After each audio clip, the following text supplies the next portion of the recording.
Salve, salve, meus caros alunos. Aqui quem vos fala é o professor Luiz Virgílio e damos continuidade às nossas videoaulas. Hoje, completando o ciclo em que nós apresentamos os principais direitos fundamentais, princípios constitucionais gerais, valores que sustentam e orientam todo o nosso sistema jurídico, com a análise do direito de propriedade.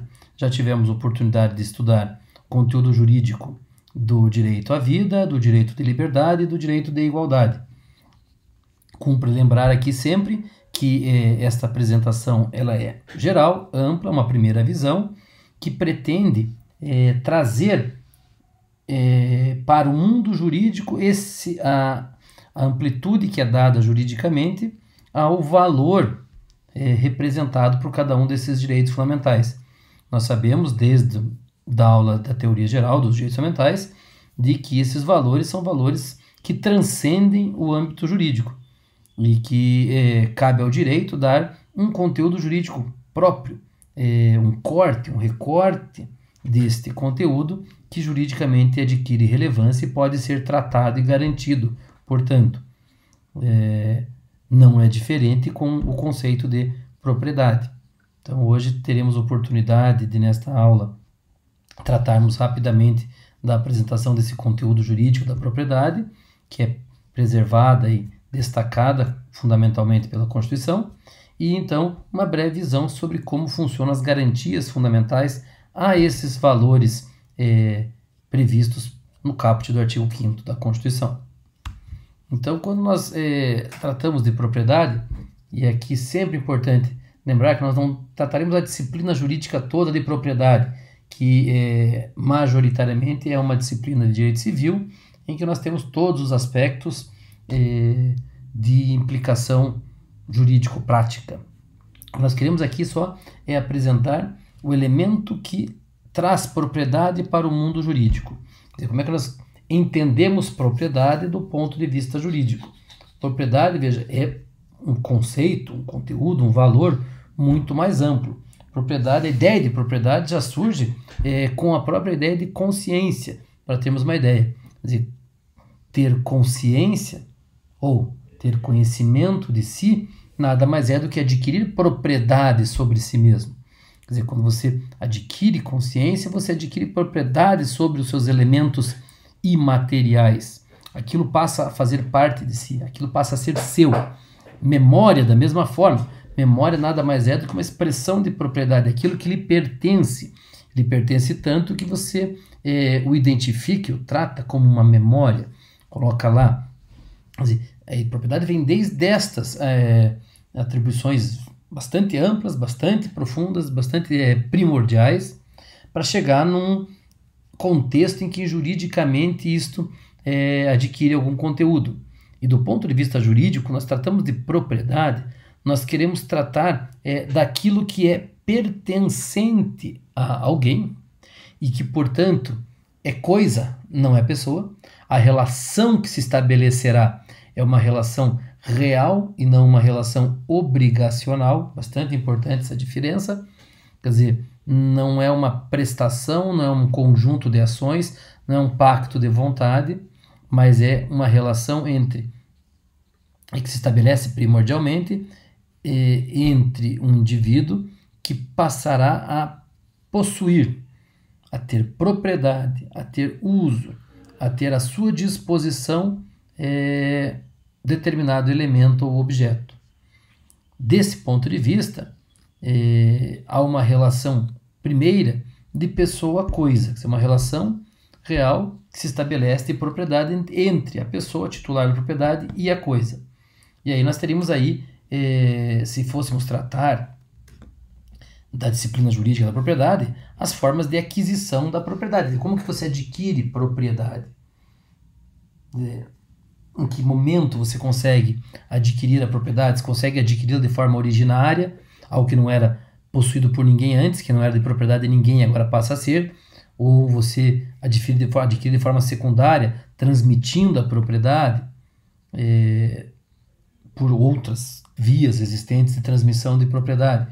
Então, é sempre importante aqui entender que propriedade é esse primeiro elemento, essa primeira relação que se estabelece entre pessoa e coisa, entre titular do direito de propriedade e o objeto sobre o qual a propriedade recai.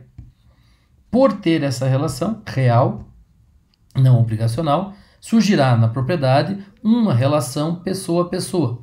Que relação é essa? A relação em que as pessoas e a sociedade estão limitadas, estão impedidas de invadir, de usurpar, de dispor de algo que não lhe pertence, da propriedade de outrem. Ou seja, a propriedade, no momento em que ela é adquirida, ela passa a pertencer, e esse é o próprio conceito de propriedade, pertencer ao indivíduo, fazer parte do seu acervo, seja ele material ou imaterial, e ao fazer parte desse acervo, passa a estar garantido numa relação que se estabelece de posse e propriedade sobre a coisa, de respeito e direito de defesa em relação a pessoas e sociedade.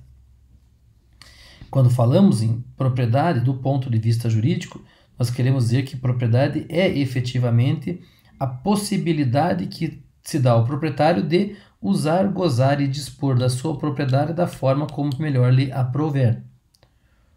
Usar, gozar e dispor da sua propriedade.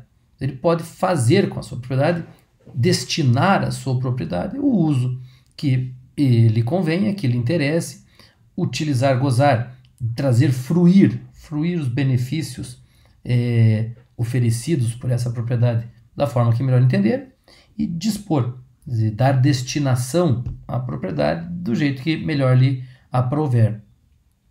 Cabe aqui nesses atributos identificar que a Constituição pede que esta propriedade respeite a sua função social. E aqui nós vamos entender função social como exatamente que a propriedade está inserida no caput do artigo 5º, numa relação de complementariedade e numa relação de interdependência com os demais direitos fundamentais, com a vida, com a igualdade, com a liberdade e com a segurança. Ou seja, a propriedade não está isolada. Cumprir sua função social é, de fato, cumprir ela potencializando o exercício da vida, liberdade, igualdade e segurança. Quer dizer, esta é sua função social por excelência. Há um elemento de discussão a respeito de uma destinação pública e não social de alguns tipos de propriedade. Alguém poderia, e em teoria já se aventou, pensar que uma propriedade urbana, uma propriedade rural deveria ter uma destinação que uma parcela da sociedade entendesse adequada, ou que alguma norma estabelecesse como um fim específico e que não fosse o seu proprietário que o estabelecesse, e que, uma vez não cumprido este fim, que não é posto pelo proprietário, mas externamente, descumpriria sua função social e, portanto, permitiria aí quebrar esse vínculo da coisa com o proprietário. Não é disso que a função social trata. Isso é bastante importante ficar claro. Quer dizer, função social não é um elemento disruptivo da propriedade. Função social é um elemento constitutivo da propriedade. Quer exatamente significar que ela deve cumprir um papel, e um papel aí que não pode interferir negativamente na fruição dos demais direitos fundamentais, e que também serve como elemento de preservação, de complementação, de dependência entre estes valores fundamentais. É isso que propriedade traz, é disso que será tratado o direito de propriedade, e aí sim pela legislação, basicamente legislação civil e eventualmente legislação tributária. O conjunto desses direitos fundamentais são elencados, disciplinados pela Constituição e postos a serviço do direito por mecanismos de garantia, por instrumentos, a palavra aqui é bastante importante, marquem isso, instrumentos que irão dar condições de garantir o exercício e a efetividade desses valores, desses direitos fundamentais que estudamos. Do ponto de vista das garantias fundamentais, nós podemos perceber que existem garantias gerais, que são espalhadas a todos os direitos, a todos os valores, pela Constituição toda, e algumas garantias especiais que caberá nominar ao final. Quando tratamos de garantias especiais, a primeira que surge e sempre temos em mente é o princípio da legalidade. A Constituição, quando diz que ninguém será obrigado a fazer ou deixar de fazer algo senão em virtude de lei, e ela aí estabelece o princípio da legalidade, está dando aí uma garantia específica a todo indivíduo, ou seja, não se pode determinar a ação de indivíduos a não ser em elementos de proibição e obrigação que sejam constitucionalmente válidos. Esse mesmo princípio da legalidade, se voltado à administração pública e não ao indivíduo, dirá que a administração pública só poderá agir se existir uma lei anterior prevendo competência para aquela ação e que, se existe uma lei prevendo competência para a ação deverá ser praticada. Princípio da legalidade do ponto de vista positivo e do ponto de vista negativo. Aquilo que se relaciona aos indivíduos, se direciona aos indivíduos, e aquilo que se direciona à administração pública. Um segundo princípio, que também é uma garantia geral para todos os valores, valores de direitos fundamentais, é o princípio da proteção judiciária, que vai estabelecer o monopólio do poder judiciário, ou seja, só existe um poder judiciário e a ele cabe o monopólio de distribuição da justiça, o direito de ação e o direito de defesa, prevendo que todo indivíduo tem direito de peticionar em qualquer sentido, em qualquer órgão do poder judiciário, e direito de ação significa dizer que ele tem direito a uma resposta do judiciário, a uma decisão a respeito da causa do problema que ele leva ao judiciário. E a mesma forma o direito de defesa. Todo indivíduo que eventualmente é questionado, atacado ou apontado como devedor ou réu tem direito de defesa, tem todos os caminhos judiciais para a sua defesa. Completando a tríade da proteção judiciária, o acesso à justiça e o devido processo legal, ou seja, todos devem ter acesso à justiça, portanto nós deveríamos ter mecanismos aí de ampliação para que qualquer cidadão possa acessar o poder judiciário, inclusive em situações em que nós retiramos qualquer custa processual ou judicial que venha a incidir, trabalhando com ideia de justiça gratuita e defensoria pública, até ao respeito ao devido processo legal. Todos os passos do Poder Judiciário estão antecipados pela legislação. Não pode o Judiciário criar novos mecanismos de ação que não sejam prévios ao processo. Um terceiro aspecto grande de garantias gerais são aquelas que mantêm a estabilidade dos direitos subjetivos. Ou seja, direitos subjetivos, direitos conquistados pelo cidadão. E nessa tríade, nós já tivemos oportunidade de estudá-los quando vimos a lei de introdução às normas do direito brasileiro. Nós teríamos aí o respeito ao direito adquirido, ao ato jurídico perfeito e à coisa julgada. Qualquer dúvida que tenhamos em relação a esses três conceitos, recomenda-se que volte àquela aula, para aquela videoaula que trata da lei de introdução às normas do direito brasileiro. Ainda, como elementos de garantias gerais que a Constituição oferece, nós temos aí o direito à segurança. Então veja que o caput do artigo 5º tratava dizia lá, são direitos fundamentais os direitos à vida, igualdade, liberdade, propriedade e segurança. Justamente, segurança é o elemento garantidor, é o valor que dará garantia para todo o ordenamento. Segurança do domicílio é asilo inviolável de cada indivíduo. Segurança das comunicações, o sigilo sobre qualquer forma de comunicação deve ser preservado. Segurança penal, ninguém pode cumprir penas senão após trânsito em julgado de decisão judicial. Segurança tributária, ninguém pode ser tributado com fins de confisco e nem sem previsão legal típica e anterior.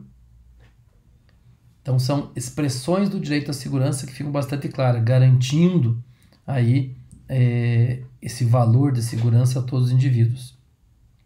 E por fim, ainda no contexto das garantias fundamentais gerais, nós temos todo o mecanismo de controle de constitucionalidade, que vai fazer justamente garantir, sob o aspecto mais amplo possível aqui, que nenhum ato legislativo ou administrativo que ofenda a Constituição consiga surtir efeitos ou mantenha surtindo-se efeitos. O controle de constitucionalidade poderá ser por duas vias, difuso e concentrado. Não nos cabe aqui aprofundar neles, apenas sabermos que existe esse controle de constitucionalidade, que ele pode ser feito no caso concreto, portanto, pela forma difusa, em qualquer órgão do Poder Judiciário, ou pode ser feito de forma concentrada, distante do caso concreto, em tese ou em via abstrata, e aí em tribunais superiores. E, completando, nós temos ali as garantias fundamentais especiais, que normalmente são as garantias, quando se ouve a expressão direitos e garantias fundamentais, normalmente são essas garantias que a maior parte dos doutrinadores trazem. Geralmente os doutrinadores esquecem de trazer esses elementos garantidores mais amplos, mais gerais, e vão direto a esses especiais, que seriam justamente as ações processuais estabelecidas pela Constituição. Alguns, inclusive, chamarão de processo constitucional a disciplina que estuda essas garantias constitucionais especiais, que são destinadas a objetos bastante específicos. Ou seja, nós temos como garantias constitucionais o mandado de injunção, a ação popular, o habeas data, o habeas corpus e o mandado de segurança. Vejam que cada uma destas se refere a uma ação, a um tipo de ação processual que tem um objetivo. Mandado de injunção para você sanar omissão legislativa inconstitucional. Ação popular para manter o controle, a fiscalização dos atos da administração pública. Habeas data para garantir direito de petição e de acesso à informação sobre qualquer pessoa, sobre a sua pessoa, em qualquer órgão ou banco de dados. Habeas corpus para preservar especificamente a liberdade de ir e vir do indivíduo. E o mandado de segurança para preservar direito líquido e certo que seja ofendido por um ato da administração pública.